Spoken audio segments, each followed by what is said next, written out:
recording us now. If you're not comfortable with that, and when it's your time to read, you don't want to be recorded, just let us know, and we'll stop recording because we don't want anybody to be uncomfortable. And if you're okay with that, just proceed when it's your turn. Um, and I guess what I want to do is I'm going to get out of the way and remind you that my partner was Jimmy Collins. That's one of his prints back behind me. This is a hat that symbolizes Jimmy. It's right here. He was always wearing a hat. And Jimmy Collins was a Black Panther back in Indianapolis back in the day. And Jimmy Collins was a man who would get up at 4 o'clock in the morning and go to one of the kitchens that the Black Panthers had for children that were going to go to school hungry. And he would cook for the men cooked in those kitchens for the children. And in 9 different cities, when the Black Panthers were at the height of their power, they fed 15,000 children a day. The government should have been doing that and weren't. So the Black Panthers did it. So his spirit is with us today. And also, you have some more. Those are some more of the bumper stickers up there on the. You can't see them too well. So just in case you missed the bumper stickers, that's what. If you would like to have one of those on your car so we can be more visible before the election, just go to jimpoet@hotmail.com and I will send you one or more if you want more of those so we can be more visible. And you can't use my restroom, I'm sorry, but if you need to go to the restroom, you know where yours is. And so go ahead and do that. We're going to go right straight through, maybe take a little break after Michael shares and talk a little bit about 100,000 Poets for Change and some other things that he's into. And you'll have a chance to ask him some questions yourself. So, are you ready? If you're ready for the poets, give me a thumbs up, please. That's good. That's good. So, our first poet, I'm really happy he's here. I don't owe him any money, and I really like how he writes. Number one, he was the San Diego beat poet. Then he was the California beat poet. Now he's the United States beat poet. Please welcome with some snaps. Please welcome Chris Fenoy.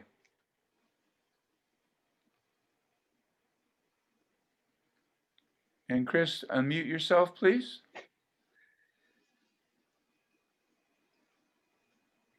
You're not unmuted, brother.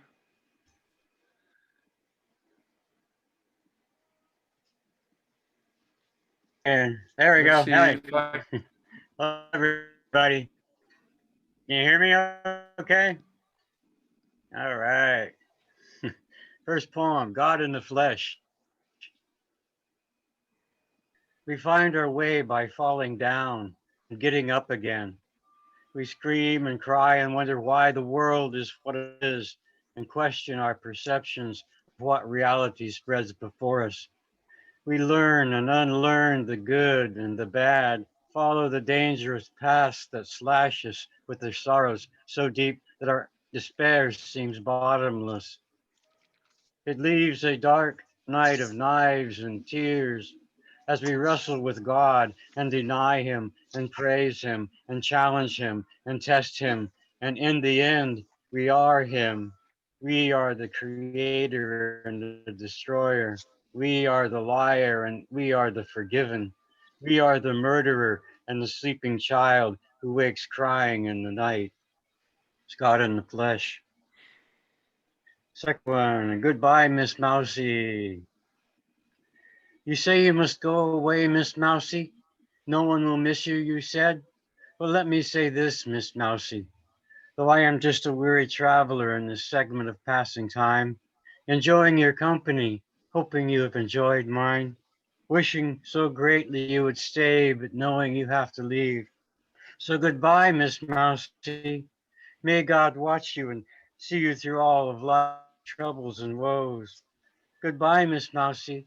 I'll miss you, Miss Mousie. Goodbye, Miss Mousie. Goodbye. From the 11th grade. One more. I eat animals. I eat animals that don't eat meat.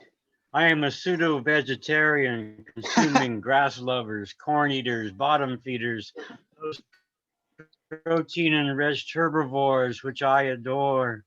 I eat animals that don't eat meat. I'm a second order vegetarian living off the landslide. Bovine is fine when mixed with red wine.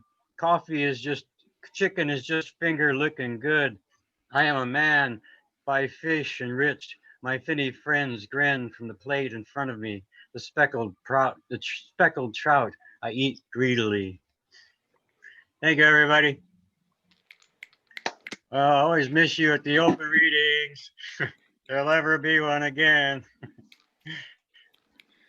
So I forgot to let you know that we have a really good history here of being respectful to the poets who are going to read. So if you have three short poems like Chris did, that's fine, but try to hold your poems to two and be respectful to the people that are waiting to go ahead and read their poems.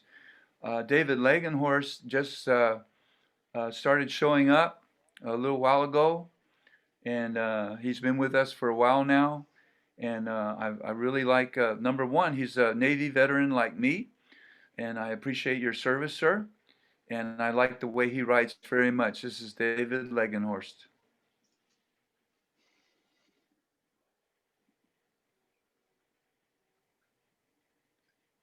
And you got to unmute Okay, yourself, my friend. there. There you go. Can you hear me? Yes, Can you hear sir. me now? Yes, sir. Okay, so just a short, well, thank you very much, Jim. I really appreciate that. So last week or so, I had a birthday, and the numbers are getting really, really big. So that's what triggered this. I call this relativity. So I finally understand the theory of relativity. When I was young, it took the Earth a full year to complete a loop around the sun. Now, in my advanced years, it only takes a few months. On the other hand, things that used to take minutes now take hours. Time may be linear, but it's not on cruise control.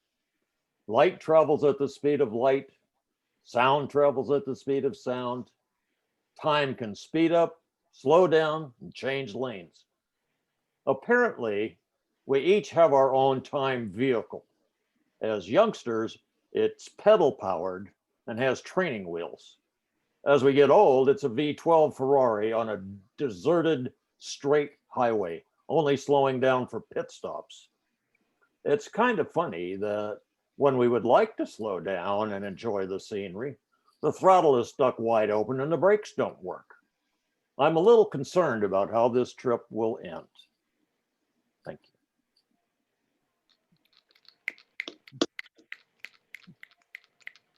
Thank you. Thank you, David. Thank you very much. I met Loretta Walker at the Poets Bench, and I invited her to come here, and I'm really glad she's come here to read to us today. And so, Loretta, please take it away.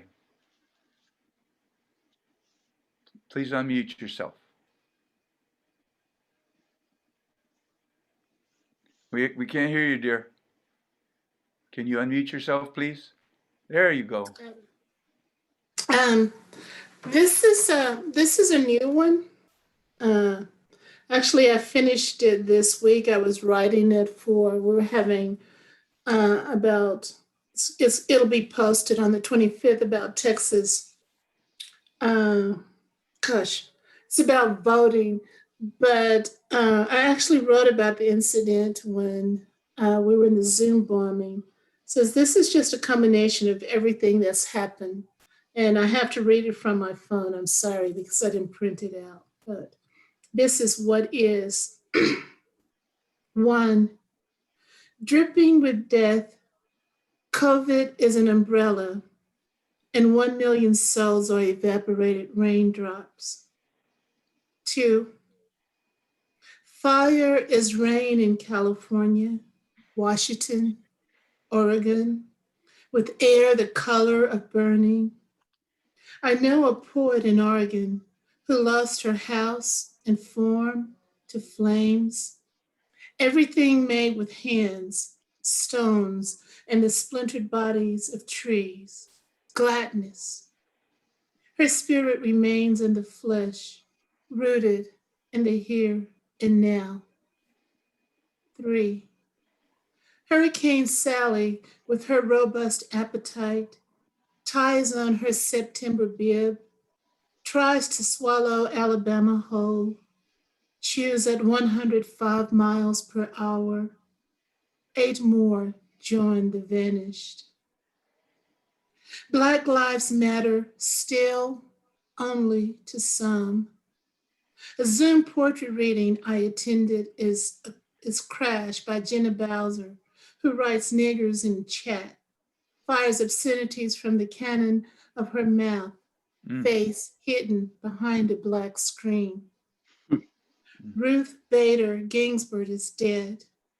Election day climbs the steep stairs of anticipation, and the governor brews a potion to make a ballot box disappear. This hurts my heart like the sharp axe of tongues chopping at a child's ear with cruel insult. Is power deadlier than disease? Is it a disease? Is disease power? A vote is one flame, one raindrop, one storm. Change is a hoarse troubadour. Words are ghosts flying in and out of our bones. Thank you. Thank you, Loretta. Thank you very much for coming. Please come back. Please come back each month. Very strong. Our next poet is a man who just got published in the Atlantic Monthly, and he invited some of us to lunch up at a nice Italian place up in Poway, and but he thought we were going to pay because he was honored by this magazine, and he didn't bring any money, and so we had to wash dishes. So watch out when Joe Malash asks you out for dinner. This is Joe Malash.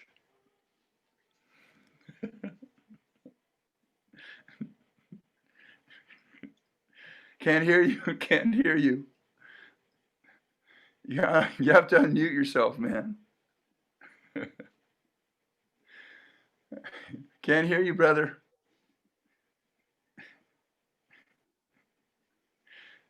Can't hear you.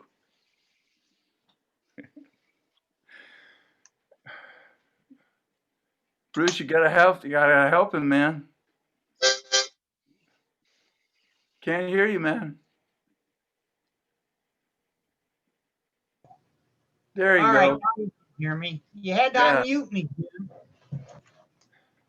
Anyway, I'm not really a thief, but I did borrow a poem from Quincy True. Hmm. And I remember I read it and I memorized it. And I walked in the kitchen and my wife Patsy was chopping onions with a meat cleaver. And I said to her, listen to this. The other night, I was dreaming we were kissing so hard that you sucked the tongue right out of my mouth.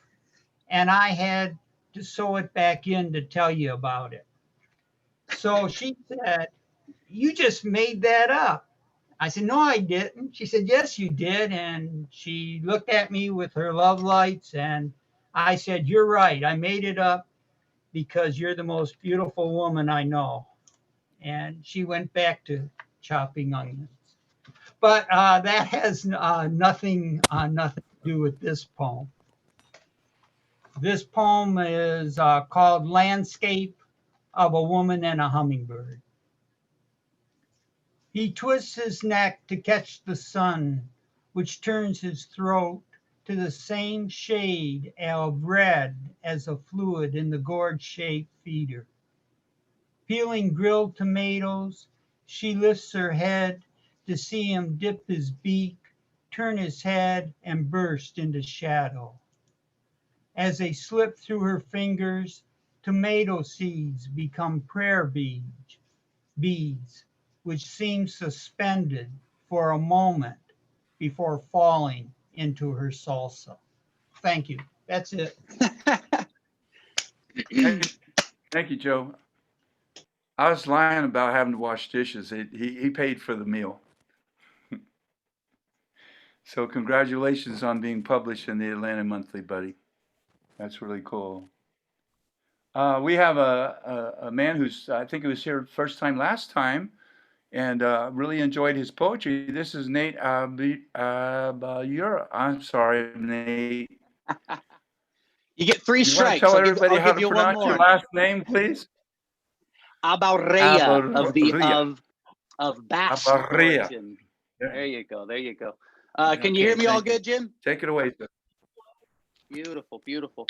Today is Thelonious Monk's birthday. Just want to say that first off. Yesterday was another one of my musical heroes' birthdays, John Prine.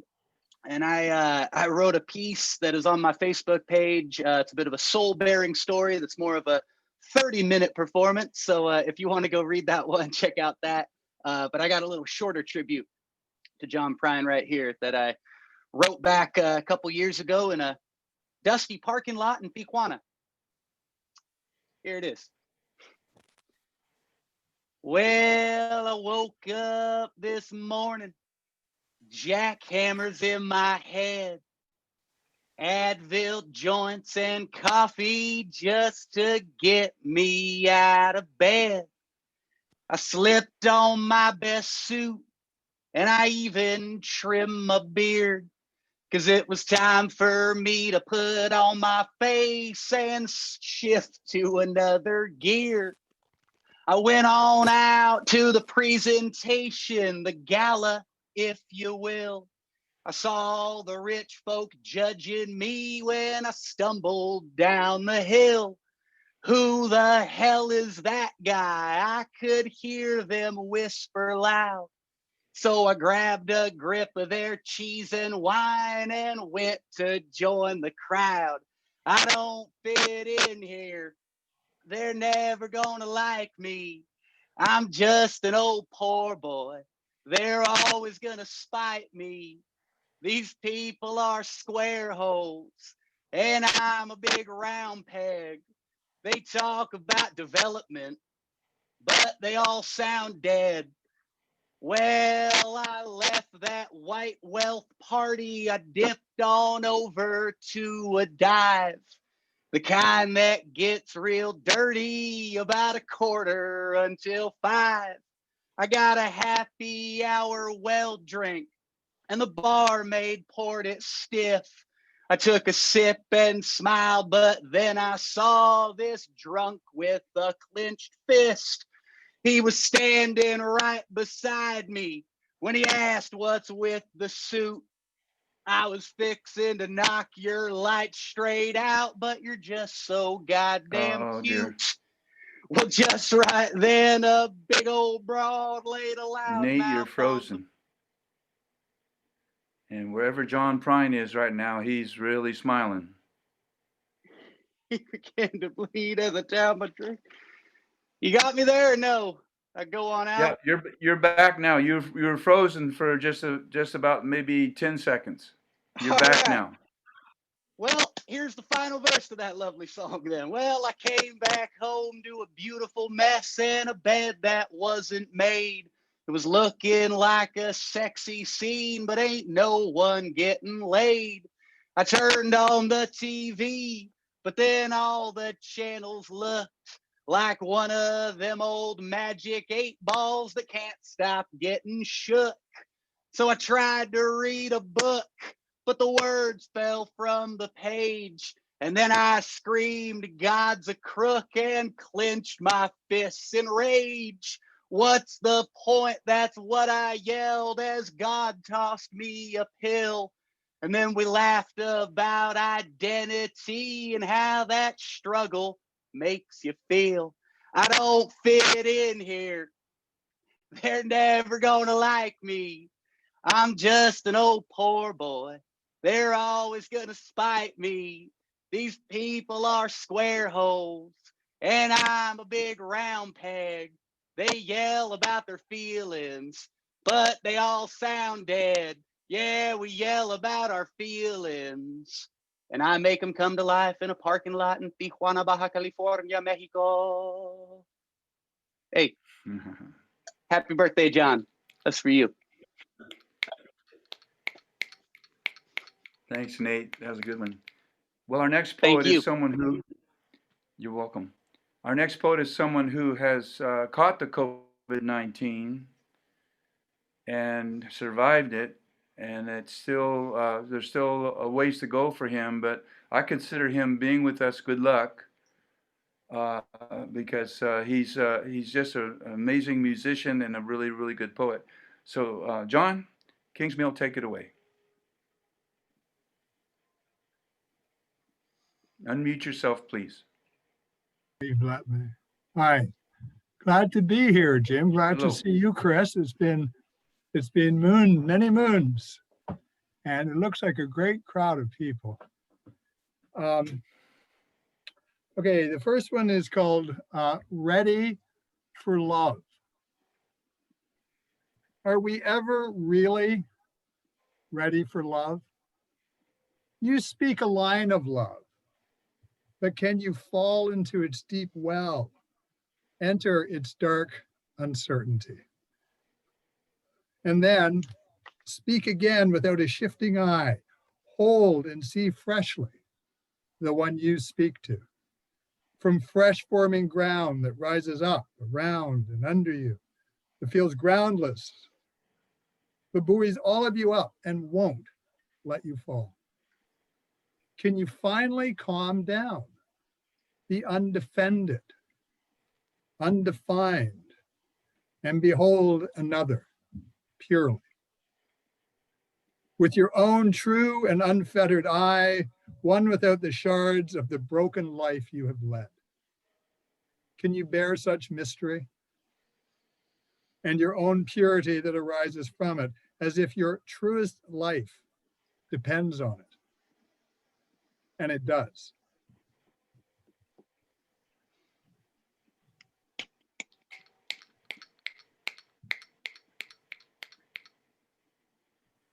Do you have another one, John?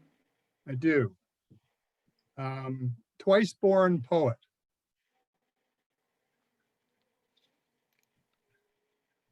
Things that roll out of the writer across the naked page want to live honestly and without shame.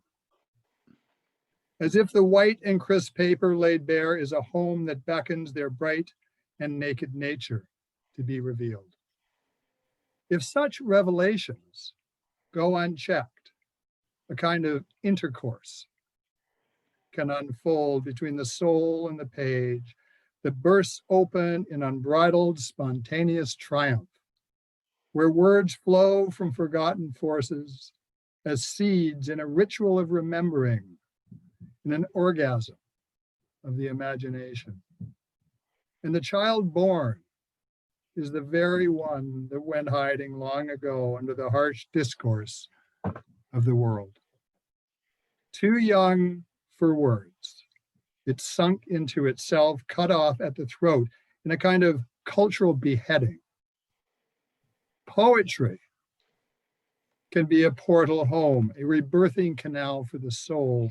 Nurturing and divine, it can align the contractions and reduce the struggle for the largeness of the soul to roll back out into the world and across the page as the child twice born. Thank you, John. It's really nice to see you, sir. Thank you. I It's hope nice that I'm still here. Yeah. Yeah, I just found out, actually, just a side note, going to my third pulmonologist, I just found out that I was like an inch from being intubated. So I'm very grateful to be here. I didn't know I was so close. Yeah. Thank you for coming, John. Pleasure. Our next poet is a role model, a poster man for when you're married to someone and they end up having Alzheimer's disease. And Bruce Gordon stayed with Penny 15 years, kept her at home, had a person come in on Thursday so he could get a break, but he took care of her all that time. And just as Joe Malash did with his Patsy when she had cancer, stayed with her for the 20 years that she fought breast cancer. And so it's interesting to me they're both in the same room because when I listen to them talk about their wives who have passed now, you always hope they rest in peace. But you also know that these are two fine gentlemen that put their, they really took care of their wives. So Bruce also got to really good at getting our servicemen in Vietnam off of heroin that the CIA was providing to string out our guys and girls on heroin so they could finance their covert activities over there. And now he is a training therapist and doing a really good job in 2 languages. So this is Bruce Gordon. Can't hear you, brother. You got to unmute yourself, please. Al, can you unmute him for us? Because Joe's not knowing how to do it. Or maybe I can do it.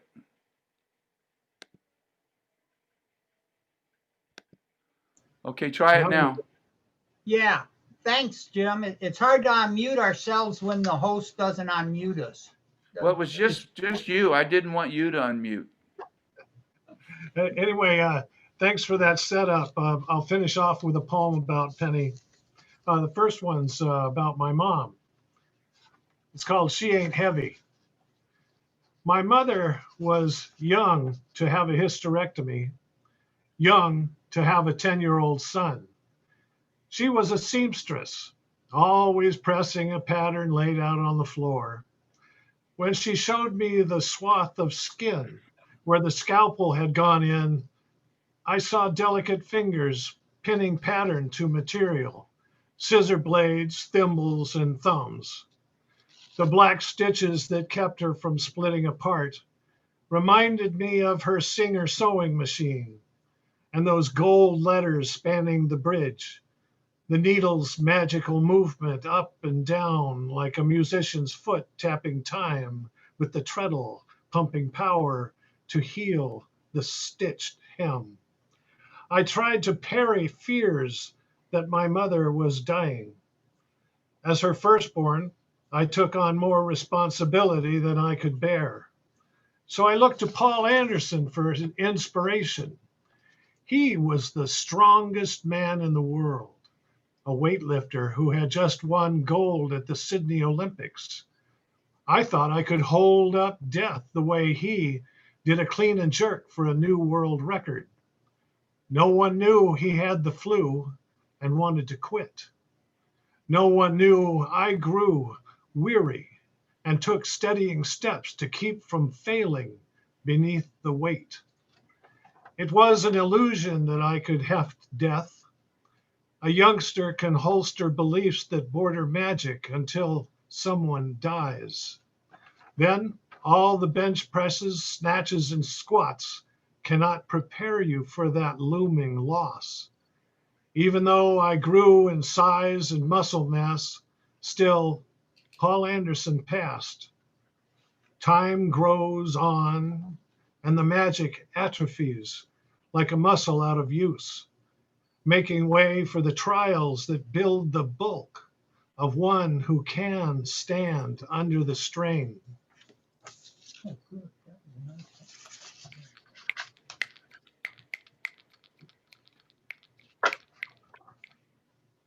The next one is called After Penny Passed.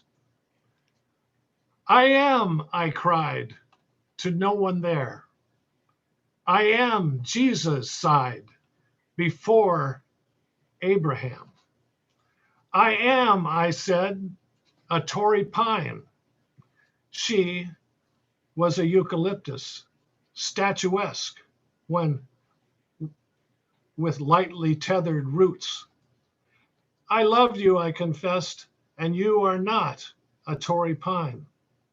I am gnarled and twisted, ruggedly handsome, and destined for age. You are pretty and captivating and will drown with too much rainfall. I am there, I cried, after the rain. Mhm. Thanks, Bruce. That was a young man who just entered a chapbook contest and won, and they have printed his book, which is about dealing with a loved one with Alzheimer's.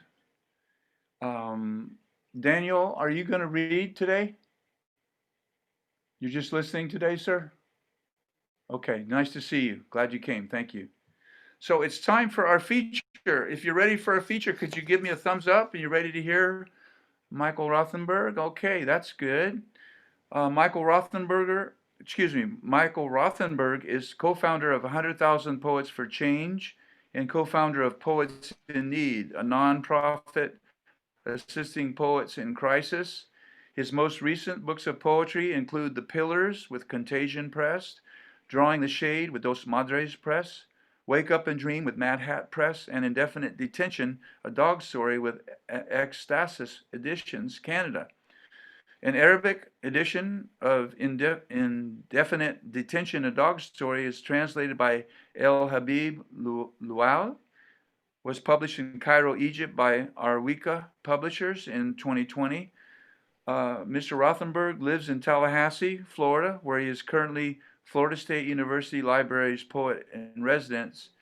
And to attend his event, which was 2 weeks ago, with poets from 60 different countries over three days, reading social justice poetry, people from Ecuador, people from Canada. There were some people that were his colleagues that were from Tallahassee. One of the nice things about Tallahassee is there's a mayor of Tallahassee, Mayor Gilliam, who was running for governor. And when President 45 was going down to Florida to badmouth Mayor Gilliam, he was asked how he felt about that. And Mayor Gilliam made me glad that I'm from Florida. He said, he kind of took a couple of seconds and he said, well, my grandmother said you should never wrestle with a pig because you're both going to get dirty, but the pig likes it. And I thought that was one of the best political answers I'd ever heard in my life. And so this is where Michael Rothenberg is from. Please welcome Michael Rothenberg. Hi, thank you very much. Can you hear me okay? Yes. I'm going to read these poems, and so I'm not going to really stop and talk between them. I'll read them through. I'm not so sure about the timing, so I want to make sure I get that right. 25 minutes, sir. I got the timer running. Little plump brazen toad. Little plump brazen toad sits on the front doorstep every night catching all kinds of summer night bugs drawn to the light. When Terry takes the dogs out, Ziggy, Puma, and Bella each step on the toad.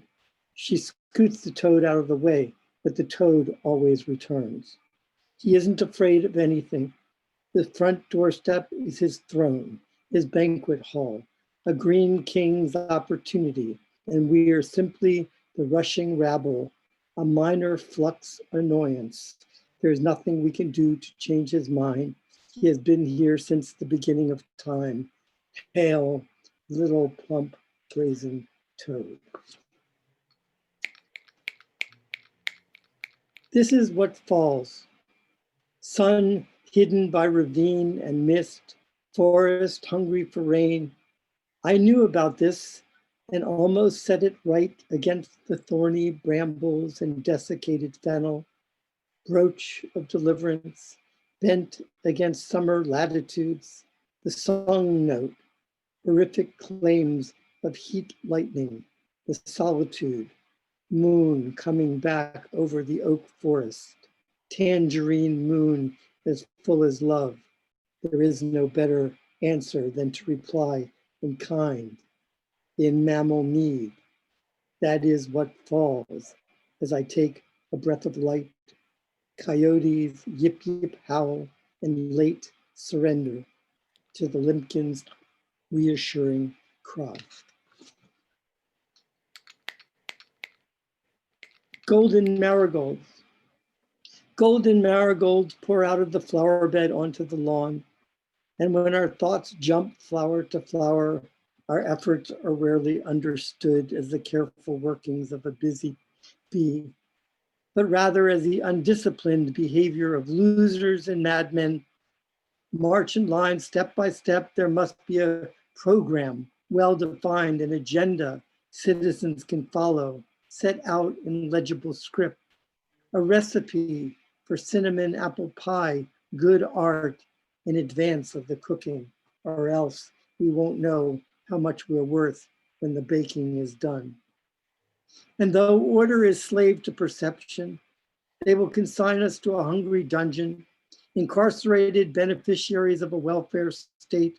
Crumbs will be what we're entitled to in the honey we produce when led out in our nakedness to work on chain gangs, bouncing among swollen flowers in any kind of soft or brutal weather. The harvest of our art will be the property of a corporate empire. And because artists hate logic, reasonable landowners will be the ones who, in their coordinated outfits and penthouse suites in Paris or Manhattan, will prosper most. Even though liberal caretakers and order-obsessed bureaucrats continue in their oppressive industry of managing us, continue to elevate our contribution to society, mark us up and down for poverty or prison, we will continue faithfully in our sincere and unselfish labor with crazy, dazzling flights of lovely magic. And if we are really lucky, despite this mechanistic system of good sense, someday in a month or two, or maybe 30 years from now, after the harvest has gone tits up, and crazy bees like us are a rarity, when the survivors of a sociopathic order are crippled from tireless servitude, regardless of a few moments of fruitful and satisfying expression, we might receive a personalized form letter in the mail thanking us for our service.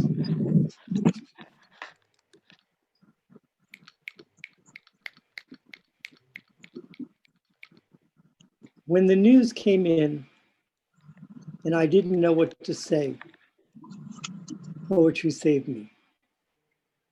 When I wrote it down and put it in an envelope and drew a heart on the envelope and addressed it to you, my son, and covered the envelope with the good things I could remember we did together, fishing for bass in Lake Jackson, mountain biking in the Pyrenees, snorkeling in the Keys, pizza at Steve's.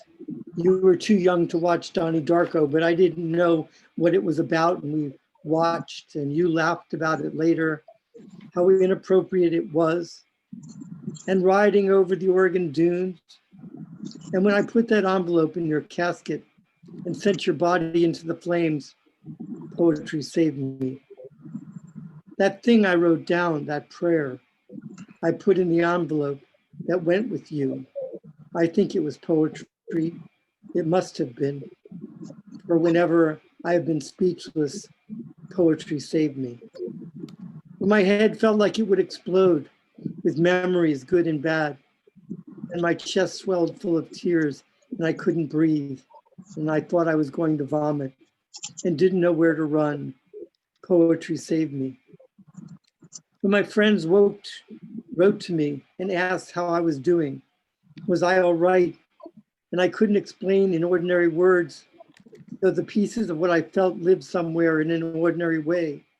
And when those words were scattered and torn and burned and screaming for context, syntax, bruised, so I didn't know how to answer, poetry saved me. When I learned more about your life after your death than I knew when you were alive, and you were my child, and I thought I should have known everything about you or much more about you. And the things I found out made me scream through the house until my vocal cords were hopeless and raw. Poetry saved me.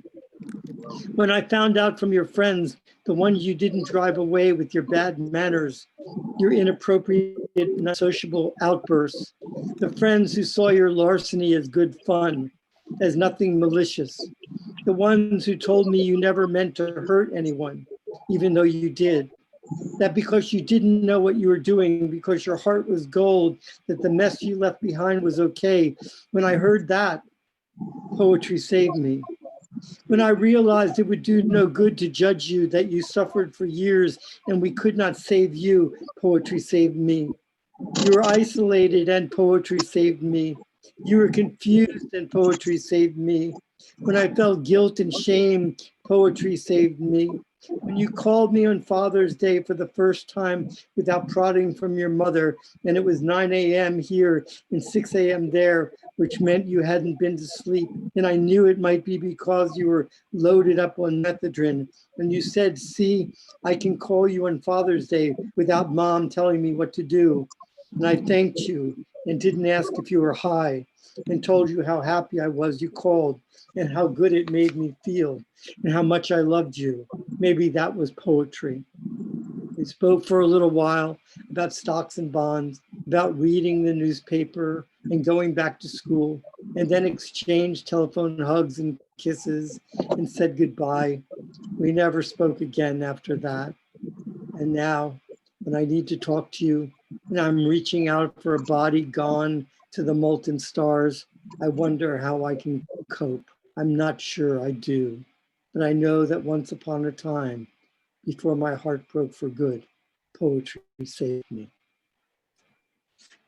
Before you go start again, can we, oh good, Blanca got muted. I think that was what that noise was.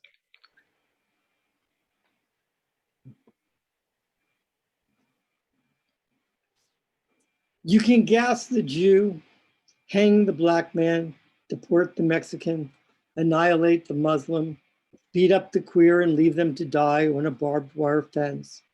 You can wage another war, another good old world war, starve and maim 1 million or 2. People will scream and cry, bleed and turn to dust in the flames of a manufactured death. But don't worry, we'll be okay. It's nothing new. We suffer and die to be born again. That's what humans do. Though maybe this time it will be different. Maybe this time it's a better game you play. You pull the plug on the ecological bathtub, drain the primordial swamp, scorch the fragrant air, electrify the crystal water, dissolve the loamy land, suck the life out of it all, stoke the fires of vanity, fires that end the unholy reign of humans on this irreparable planet Eden. Yes, maybe this time it will be different.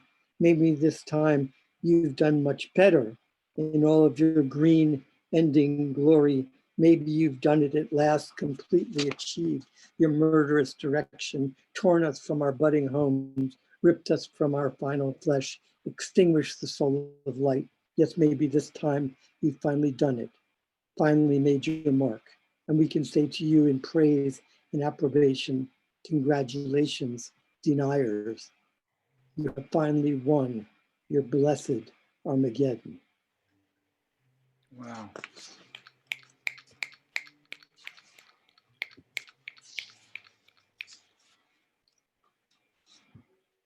God should fix a broken world, if there is such thing as God.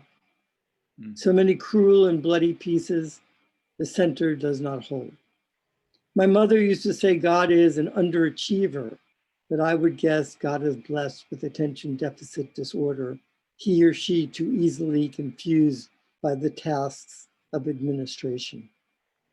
God should fix a broken world, but everyone is in the temple now, converting dollars to pesos, tossing dice, and all the gods, the one and many, are too pissed off by wrong and right, nothing will ever get done. Oh, gods and goddesses of the world, unite, forget your spite, you've got a job to do. You've spread yourselves too thin to make things right. God should work together day and night so a child will never fall again through the cracks of life. Any supreme being worth their weight in angels should heal us of addiction, feed the poor, shelter the homeless, cure us of disease and bloodlust, stop the bombings, dissolve the paradigm of master and slave, repair the obvious things, deliver the children from torture, and never, ever let them claw the walls until their hearts are broken. God should fix a broken world, not lead us into a nightmare of fire and ice so we can prove our faith. Hand us trials and tribulations. What kind of God is this? A narcissist? Put an end to hate. Make a better humankind if you're so great. We have witnessed enough. God should fix a broken world or step aside for the little boys and girls. If there is a God, this God of pride has shown us the worst. Step aside and let us see the possibilities. Let us see what an unencumbered human being is capable of, free of heaven and hell. Mm.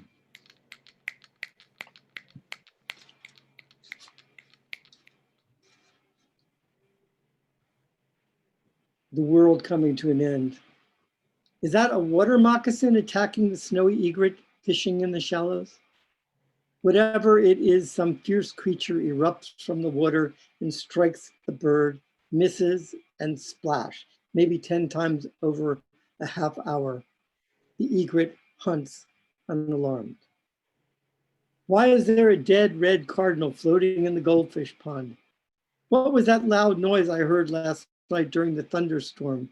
Something fell on the roof and shook the house.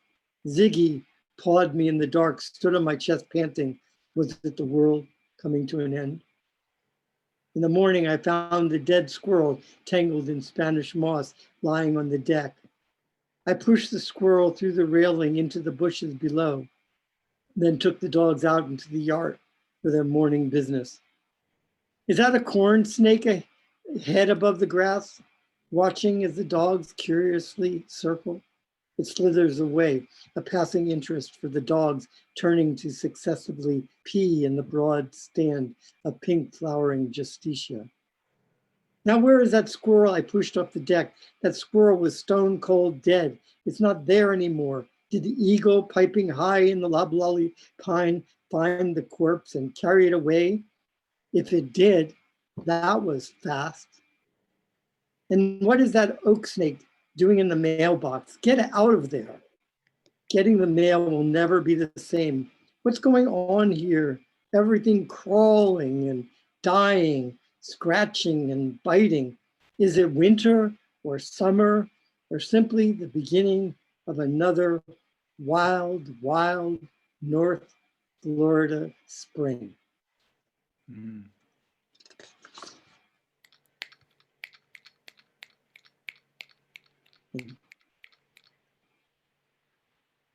What I didn't say when she stood there in her hospital gown, what I would say now, the questions I would ask, and the answers I might have, a solution to depression. What I didn't say when I learned he thought I abandoned him, but I should have explained. I never closed the door. I did not break the family. Would it have made a difference? When the turtle was flipped on its back, throat slashed with a knife, an incision that removed the body from the carapace, and the heart kept beating, mesmerized by the slaughter, suicide, the impossibility of the circumstance, the horror of the moment.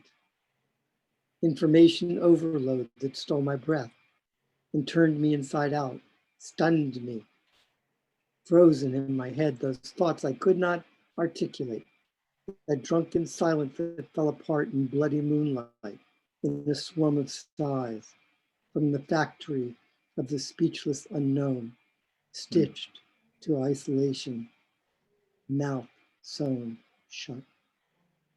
Mm. And this is the last poem. I'm early, but that's good. It's a lot of stuff. I may have read too fast.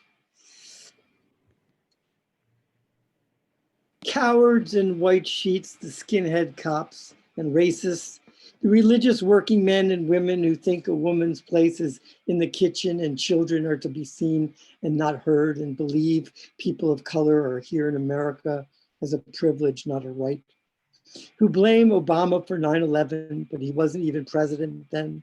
The ones who say racism didn't exist in America until Obama, the blowhards, the trumpeters, the ones who will murder to be in the driver's seat of a big white capitalist car, who will never be in the driver's seat, will always be second-rate white people in the rich man's eye. They might as well be Black for their marginalized existence in the grand scheme of the upper class American power elite, but still they buy into the lie with their heads up the ass of the real oppressors, the powerful whites who will never share a piece of the pie with their middle class and working class poor white cousins, who only see these ordinary folk, these regular people, as grist for the mill, unruly ignorance who they can use to help them build their oligarchic empires, the front line of their marching band, the trumpeters, blowing the horn of oppression, blowing the horn of the white man's dream to rule the world, the white man's dream to carry guns in the street, free to murder kids in Sandy Hook, free to beat their wives and practice rape as a contact sport while they graduate from Stanford University with a big white degree, free to treat a woman as property like a piece of shit. These trumpeters, they blow and blow hard, the trumpeters, the 40%, maybe 50% of America who will sell their souls for the promise of ever elusive power, the good old Christians who spit in Christ's face and rape him on the cross, the ones that covet cruelty, the trumpeters, the patriotic trumpeters, the ones who think the USA is a page in an owner's manual, clear as day, that they can own democracy, rig and twist justice and truth to their self-interested lies and apparitions and aspirations, that justice can be bought and sold as long as white people rule the world, the trumpeters, the ones who think the USA is a big fucking TV set as they slap and slurp down their supersized cans of pharmaceutical sugar and poison, the trumpeters who mimic some hallmark illusion of the great white American way and lick the boots of a reality show star, the trumpeters, may they suffer the pain they wish on the poor, the weak, the abandoned, and rot in the hell of their own vanity, greed, envy, pride, lust, and sloth, and 10 more sins that are their legacy, the sins of the trumpeters.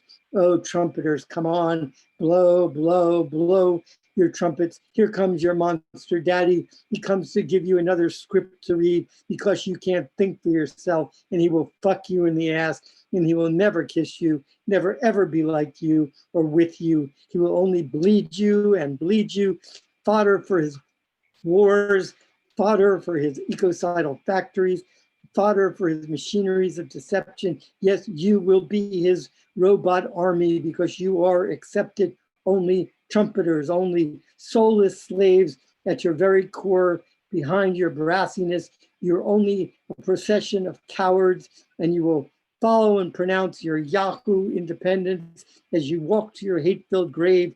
You will follow the goose step of the high boot genocide.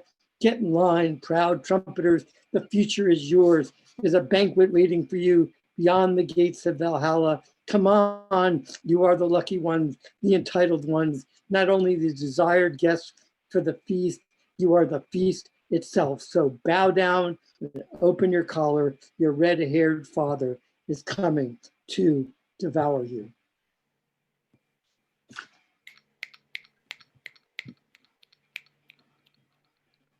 That's my reading for today. Thank you for having me as a guest. I really appreciate it. Thank you, Michael, for your social justice jazz. Amazing poetry. Thank you very much. Thank you. I'm wondering if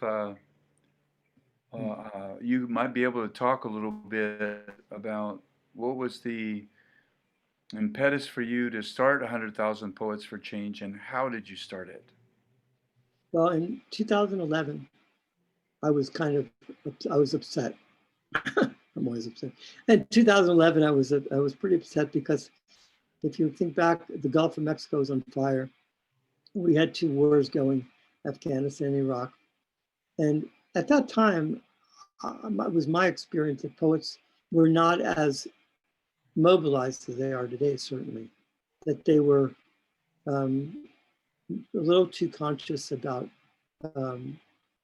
politeness, and they wanted to get published, they wanted their jobs, they wanted to be employed, you know.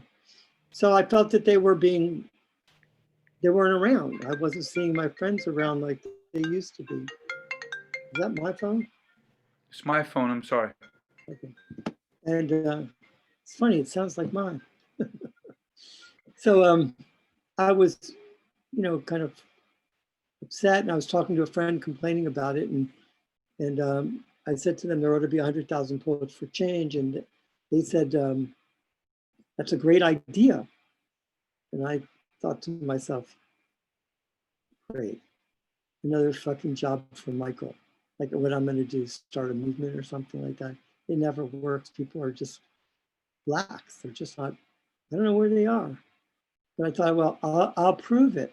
I'll prove it to myself, and I'll prove it to, so that I know that I don't have to do any more of this. I've been doing this my whole life. I've always been an activist and always involved in campaigns, some sort or another. And so I went online, just kind of prove it to myself. It's my way of saying fuck you to everybody. And I put a post on a Facebook page saying, would you be interested in participating in a poetry reading event for peace, justice, and sustainability all around the world simultaneously in September? And I got, pretty soon I got a few people that said, I'll do that. And I thought, well, that's really nice. A few people. And maybe by the end of the day, there was 10 kind of thing.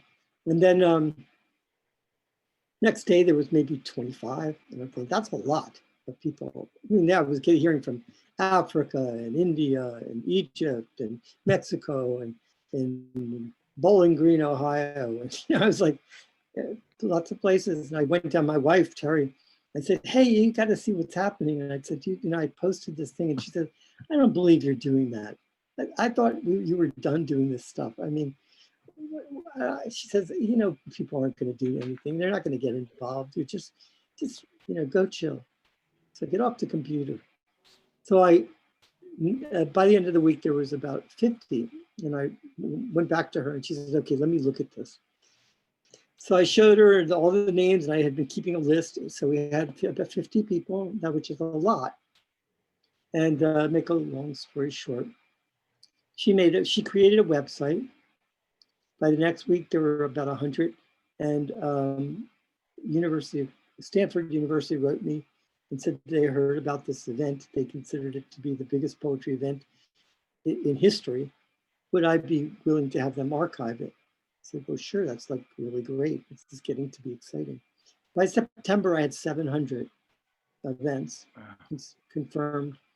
I had mimes in Egypt and punk rockers in Serbia and poets all over the place. And, I mean, there were something like 20 events in the Bay Area.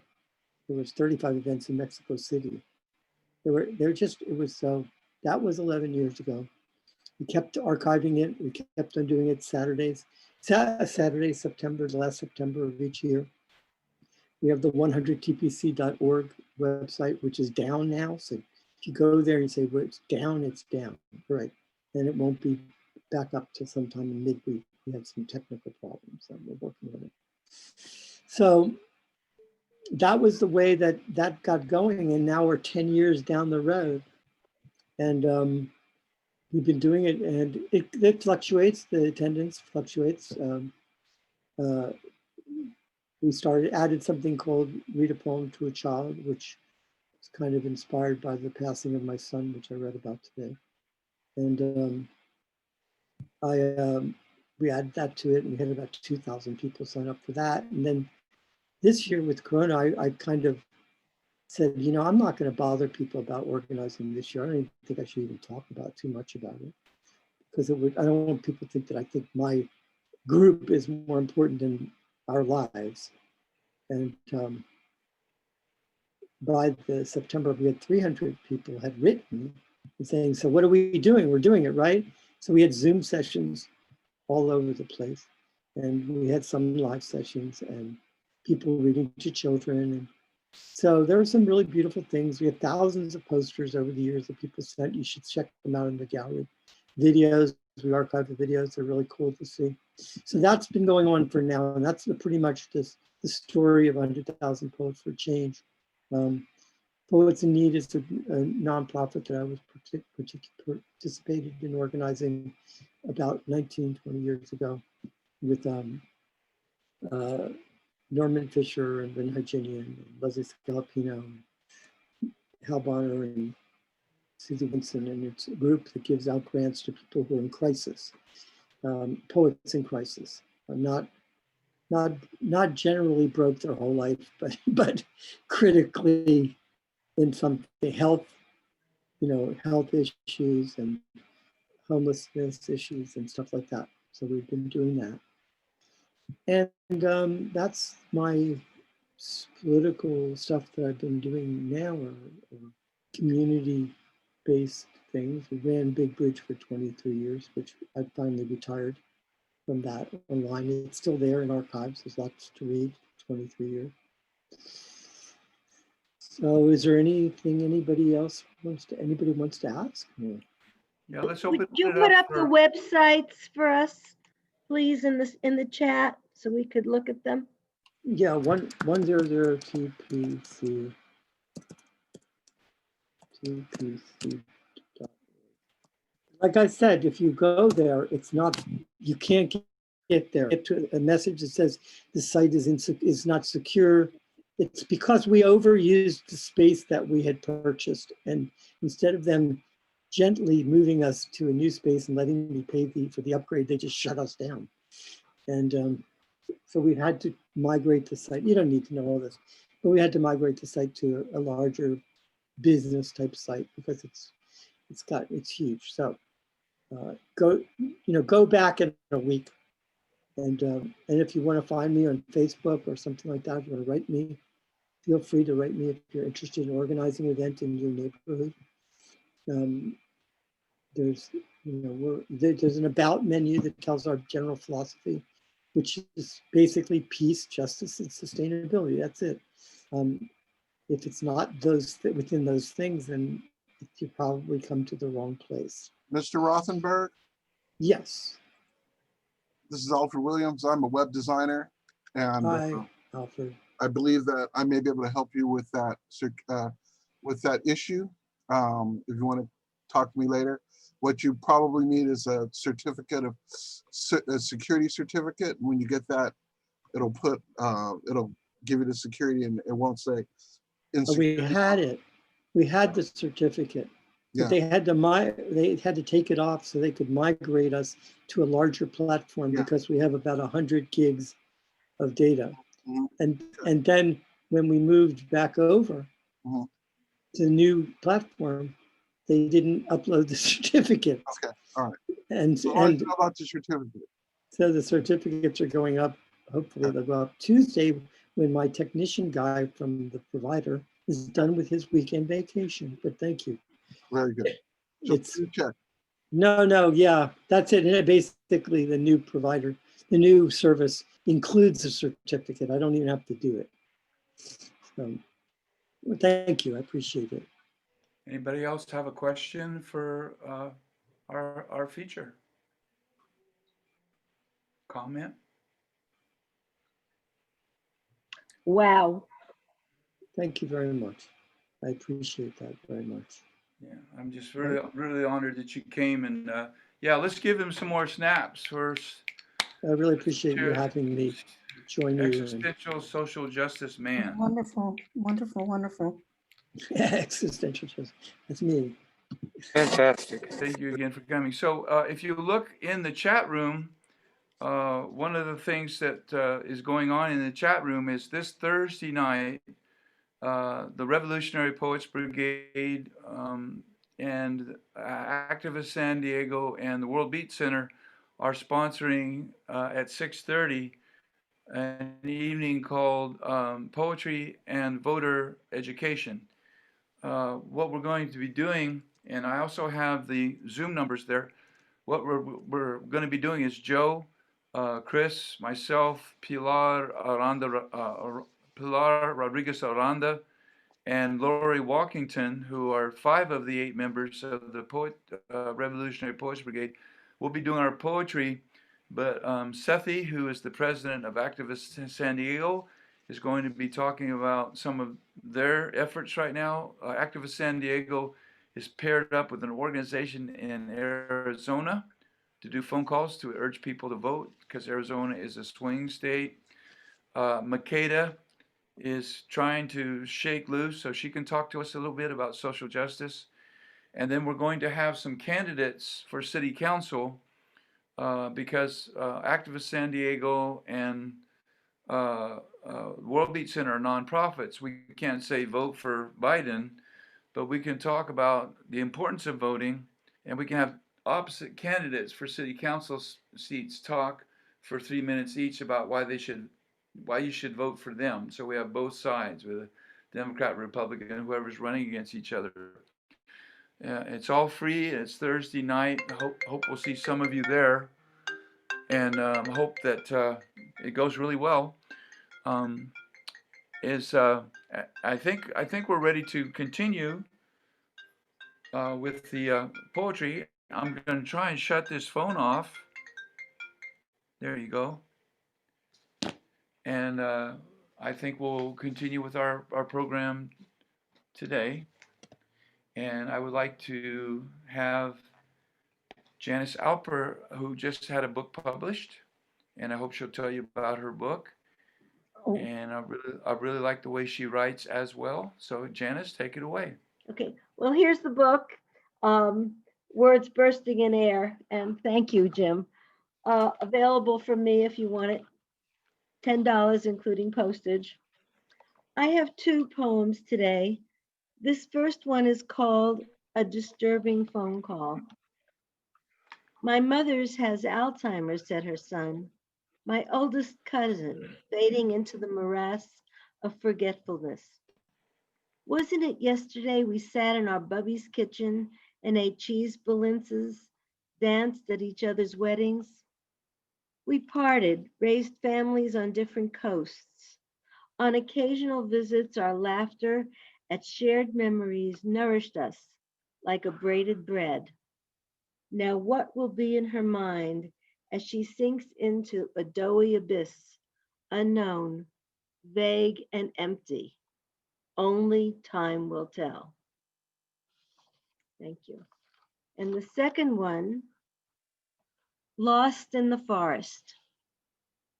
I'm lost in a forest of prevarication, surrounded by stumps of outright lies, half-truths, weeds of militant groups invading the forest floor, walking over detritus of discarded masks, looking for the sunlight of reason.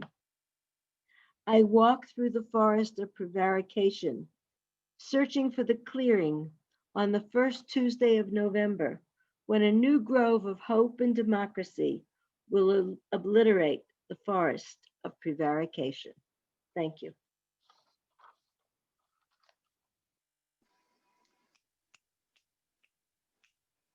Thank you, Janice. Thank you very much. So our next poet, you've already heard from today. He was playing the piano when I was reading that first poem.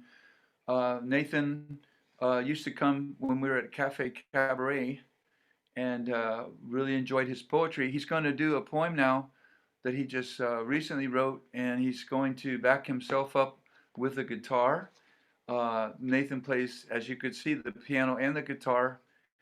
And if I could just say a little bit about Elizabeth, he lost his daughter in an automobile accident a few years ago, and every year they have a gathering of musicians, poets, a lot of different folks that come to their event, and because they've started a foundation in their daughter's name, Elizabeth Weedmark, in her name, and it's a fundraiser for that foundation that gives scholarships to children that want to learn how to play an instrument. And so he's very, very involved with social justice. He's very involved with the youth. And our heart goes out to you for losing your daughter as well. So this is Nathan Weedmark.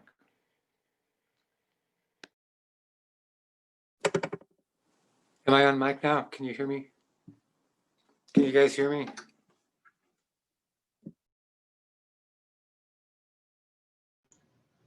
Yep, we can hear you.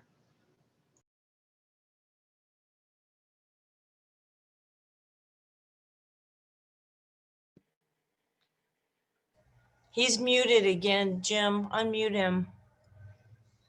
Okay. Or somebody unmute him. I'm glad that somebody here knows what to do. Sir, you muted yourself. You got to unmute yourself. You're muted again. Unmute yourself. I can't Okay, find there we go. him. There you All are. right, we're back on? Now you're good. Okay. Thanks, Al. Sorry about that. Thanks, Al. I'll have her in the background just in case you need me. This is a protest song.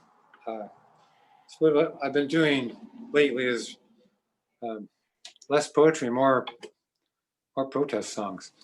This is it's called Homage to John Lewis. Time to make good trouble. That's what the good man said. Don't shake it down. Shake it up instead. Don't burn down the house when you're sleeping on the floor. Don't burn up the business when it's the store next door. March with the people. Make sure you keep the peace. When they swing their gloves, let their dogs off the leash. Protests are target on their gun range. We gotta stay non-violent to make things change. Be brave together when it's time to take a stand. Don't be throwing things. Keep the signs in your hand. Make fists when you need to, but keep them in the air. Justice isn't vengeance. We show the world that we're fair. We gotta break bad laws, but pass good ones at last. We gotta educate to make a break from the past. Don't shake it down, shake it up instead. Time to make good trouble. That's what the good man said. Time to make good trouble. That's what the good man said. Time to make good trouble.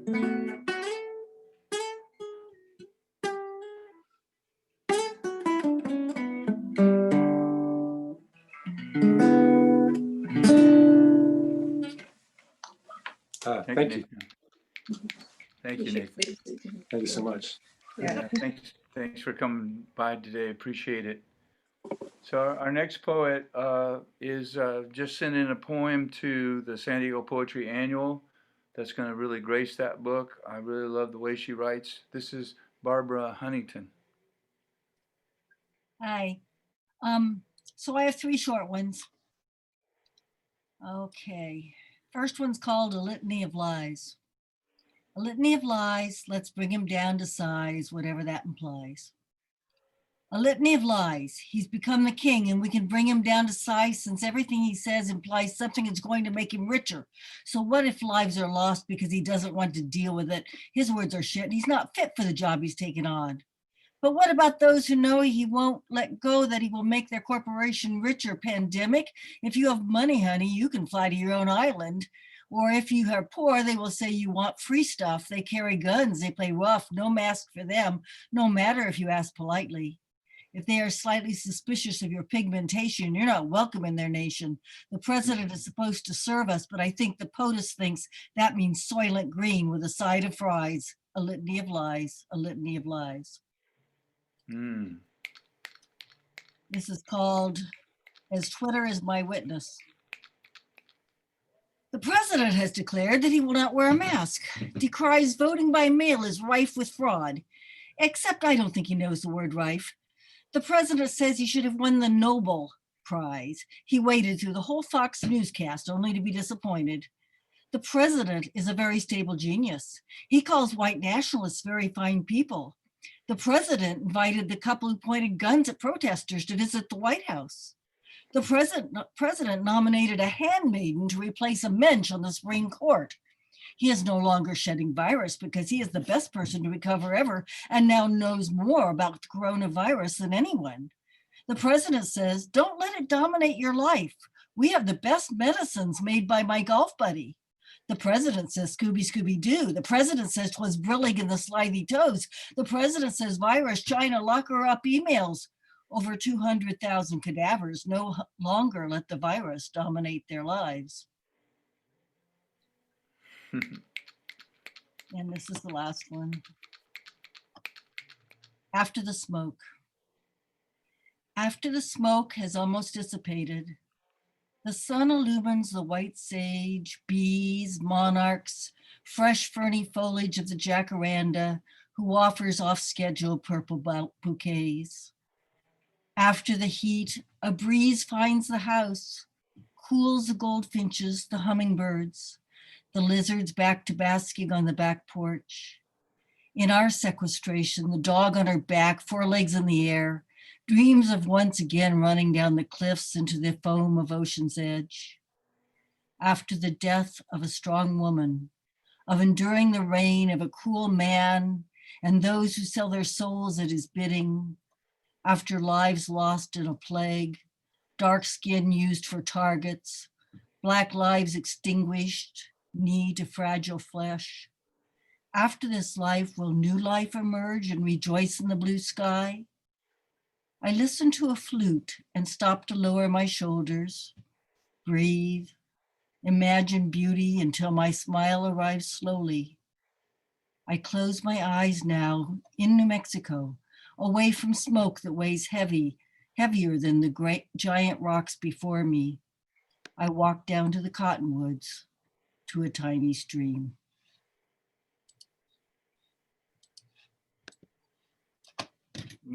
Barbara, if we were all in the same room, I was watching people as you were reading. If we were all in the same room, there would be a stillness because each of your poems, I saw everybody really leaning into it and listening. And so thank you for helping us with our sanity. A friend of mine who's a therapist said this morning, and we were talking, and she said when she's seeing people and they're talking to her about, I feel like I'm going crazy. She says, no, you're having a rational reaction to a leadership of insanity. And she said, you have to separate yourself, feel your own values, feel what makes you tick, and separate yourself from the insanity that's being modeled. You're not going insane. It's a rational reaction to something that's crazy and something that is a leadership that's insouciant to pain and suffering. And so, yeah, that's what you just did for me. Thank you. So, where are we now? Everybody doing okay? Everybody all right? Good. I'm having a good time. So, except for how I treat Joe, I learned pretty much how to do this open mic from Jimmy Collins and from Cheryl Lateef, who now lives up in Seattle. When she did Claire de Lune's, which a lot of us are veterans of, you never had to worry about not being welcomed. She was very welcoming to us. So please welcome Cheryl Lateef. Thank you, Jim. Those really nice words. I appreciate it. Those were good days, and I miss them. But I love Seattle. So what can I say? I will say that there's a storm here, And I have wind chimes outside. So if you hear that in the background, I apologize, but the windows are closed, but the wind's pretty wild right now. And it's ironic because I have a lot of poems that would fit in with what's been read tonight, or today, I should say. A lot of political poems, but I had chosen this poem to read today, and it's nothing like what you've been listening to. So bear with me. It's titled Star Lilies. Soil still between your fingers, you lead me through the garden. It is early morning. Crisp air and the fragrance of your favorite blooms stir my senses. We speak in metaphor, seduced by words left to interpretation. You cut me star lilies and freesia. You want your magic to linger. I invite you in, fine vases. Watch the sun play on your hands, now clean, as you lovingly arrange garden gifts. A bud opens as if delighted to be in this small upstairs apartment. You know the face of my passion. Trace the fine lines of my longing with fingers experienced in coaxing flowers to bloom. Content to linger in transitory moments, we play under the arc of laden bows. Pretend there is permanence in the mere curve of letters, cut flowers, a kiss. Beyond the well-tended beds of your garden, winding paths lead to the question you turn from. We lose our way. I return home knowing you will not follow. Upstairs, the star lilies, their fragrant flesh becoming translucent. Soon petals will fall, one by one. Thank you.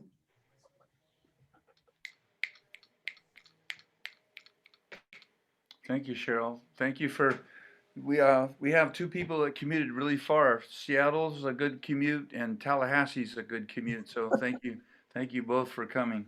Well, I love being here. It's the only, I meant to say before I read that it's the only prose poem I've ever written, and I was lucky to get it published. So, hey. Did you memorize that? You weren't reading that, were you? I was reading it, yeah. Oh, were you? Okay. Okay, you could have fooled me. Oh, well, that's good.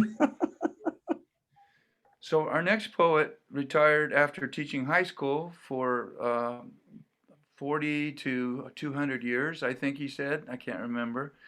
I think if there was a contest for the best reading voice of a man, this man would win it hands down. I just love his reading voice. This is Chris Ernest Nelson. Thank you, Jim. I hope you can all hear me.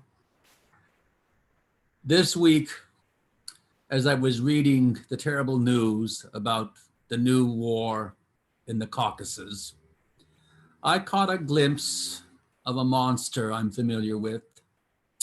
Some of you may know that monster. Some of you have perhaps been that monster. But this monster reminded me what a slippery slope it is from civilization to barbarism, and how easy and short the fall. I'm Chris Ernest Nelson, and this is Born to Kill. He was descended from hard brutes and their whimpering victims both. He was born on an altar in sacramental blood. He was just another desperate striding animal, but he was more unimaginably cruel than any other hairy beast that ever walked out of Eden. He drove his staggering prey over steep cliffs or beat their lights out with a club.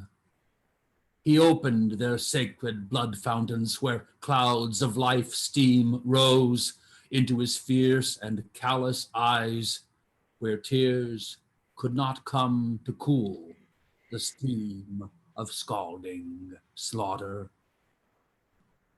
He may have changed the rituals, but he was even more the monster killer.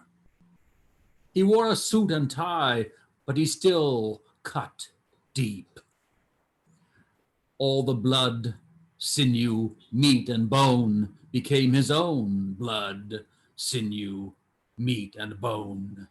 He haunted every battlefield and stockyard where poor things retched and died. He pretended to be better than his prey, a step up from the animals, but he was just the apex predator, and he practiced depravities no other animal could imagine, even in their desperate struggle to survive. He built a religion out of killing the right way and called it the art of war, a necessary evil. He was always one cold night on hard ground, or one missed meal away from dropping his pretense of being civilized. His face deforms as he takes up his keen killing instruments to strike down his terrified victims. Then he builds a holy temple from their dry bones and sings praises to his approving gods. Thank you for listening. Thank you. Thank you, Chris. Thanks for coming. So we're down to our last poet, and I want to thank you for staying with us today and helping this poetry community that we have keep it going. Jihmye Collins called me up. He's been gone 5 years now. 9 years he's been gone.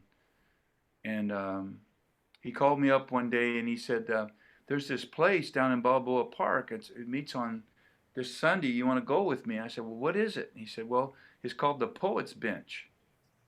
And this woman went down there and she made this bench out of these very earthy materials. And everybody either sits on the bench or around the bench and they read the poetry. I said, let's go. And I really enjoyed it. And now our next poet is not that original person that started the bench, but she's kept it going. And it's really, when we go down there, you really feel like you're at home because she's a really good host and a really good writer. This is Deborah Ramos.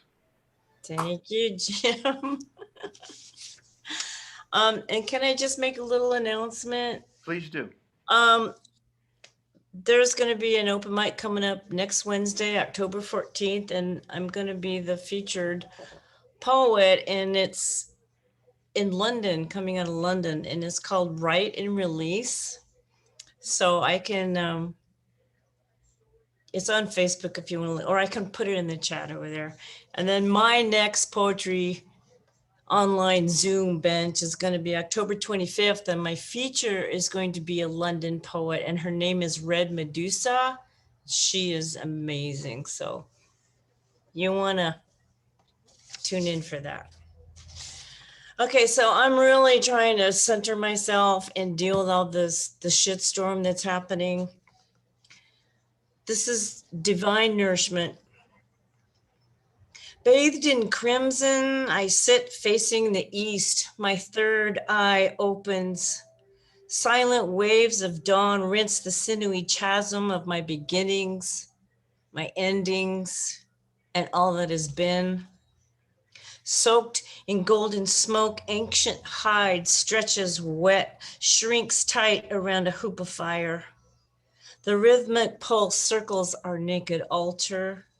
Sacred honey-ripe vulva drums you from the elk cave. Serpentine bodies press close. Primal desires ignite smoldering walls. The canal fills and my river becomes yours. Thank you for listening. Wow. Thank you, Deborah. Oh, well. Yeah, that's everybody. I think it's time for us to, one more time, thank Michael for coming. Can we give him some snaps, please? And thank you for all you're doing for the community back there and for the world community. Thank you very much, Thank you Michael. for having me. Good job.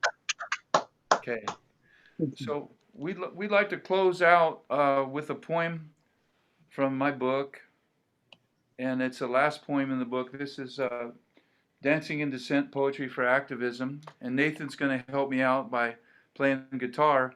And the world isn't this way, but what I like about Michael, what I like about most of you, is we insist on writing about how we want the world to be, and we insist on being teachers. I'm looking at my Hollywood squares right now, and I consider you all my teachers, and I consider you all models for how change can happen.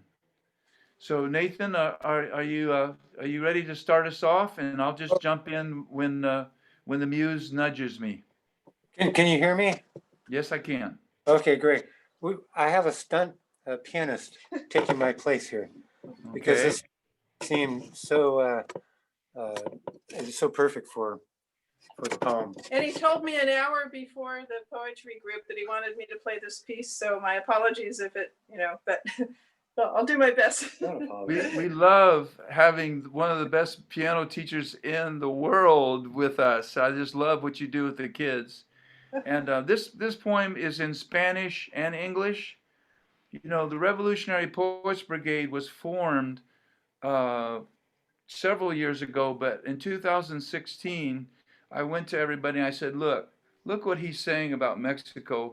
Let's see if we can't get some poets from Tijuana to join us so we can be the San Diego Tijuana Revolutionary Poets Brigade. So Pilar Rodriguez Aranda, Gerardo Guerrero, and a lady named Madi are 3 of the 5 poets that are left from that.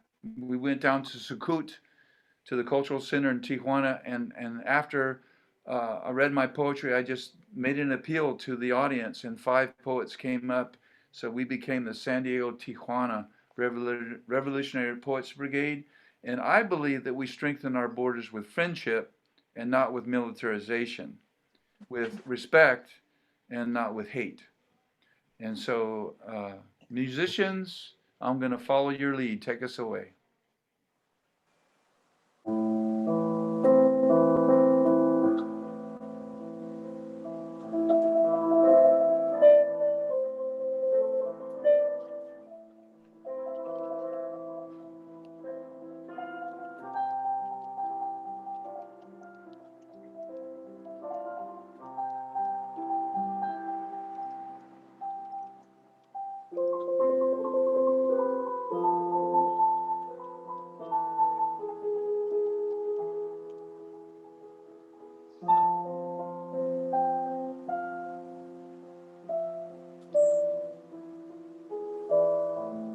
Un mundo de paz, a peaceful world,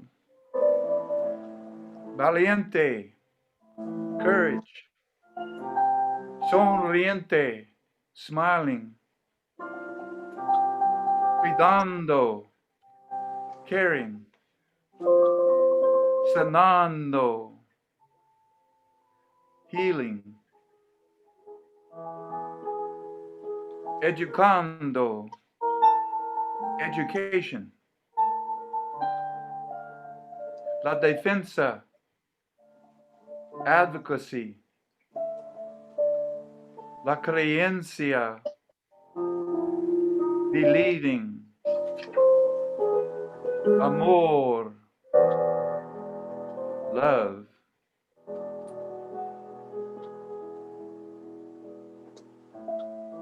Sueño, dreaming, escuchando, listening. Acción, action.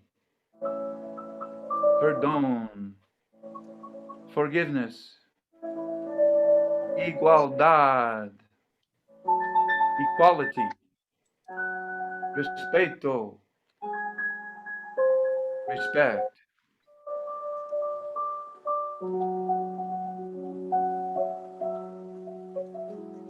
Veo el tiempo. I see time.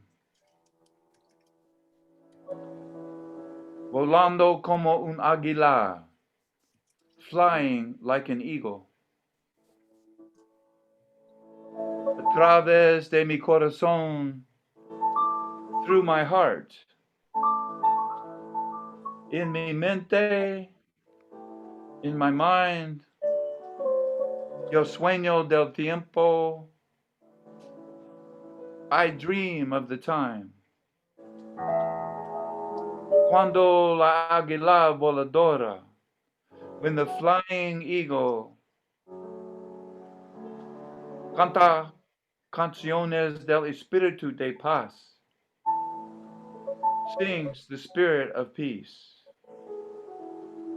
Cuando todos en el círculo, when all in the circle de la madre tierra cantan, of Mother Earth sing.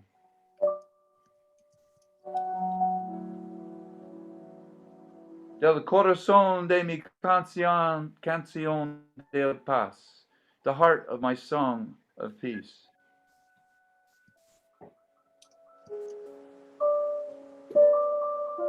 In mi mente, in my mind, in mi mente, in my mind,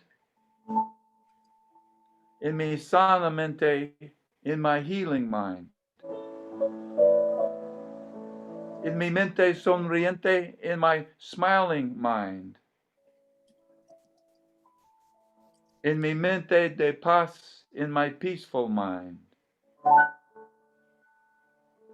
In mi mente con amor danzante, in my dancing with love mind.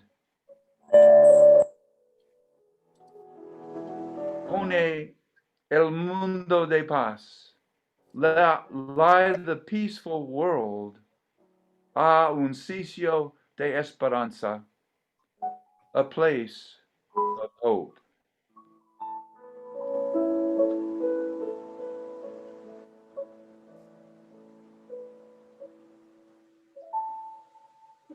Anita Weedmark. Anita Weedmark. Thank you. What piece was that? Well, it was a rough version of Recuerdos de la Alhambra. Oh, yes. I was familiar with that. Love that piece. Thank you, Jim. Beautifully read. Thank you, but I can't, I wish I could play it on the guitar. Yeah, I was kind of, yeah. I was improvising with it because I kept getting lost. It's really written for guitar. It didn't have the left hand for the piano, so I was kind of making it up. But anyway, your poem is so beautiful. Thank you, Jim. That's quite an honor to accompany you, and you read it so beautifully. Well, yeah, I think you amplified what I was trying to do because you're very talented. So thank you very much. Yeah, you did very well. Thank the Weedmarks for Very nice. with us. Lovely. So Great job. we'll be here next month. We have someone from the 100,000 Poets for Change next month. Her name is let's see, December is Jackie from 100,000 Poets for Change, and our poet next month is Lydia. She lives in San Francisco. And again, if Michael hadn't put that together, I never would have met them. So thank you, Michael, for 100,000 Poets for Change. And thank you all for touching me. And let's be safe, social distance, wear your mask, wash your hands, don't touch your face. And let's all vote. For sure. Oh, Thank yes, you, yes. Jim. Thank you. Thank you, Thank you. everybody. Great to Take see care. everybody. Great day. Michael, thank you so much. Thank you, Janice. Thank you. Beautiful. Well done. Thank Yes, you. vote. Yay. Bye. Great. See you guys later. Mr. Alfred Williams, thank you for guarding us against the bombers, the Zoom Yeah. bombers. Thank you, Alfred. Okay, good night. Good night. Night. Take care. Oh, look at Loretta. David. Our grandson is home.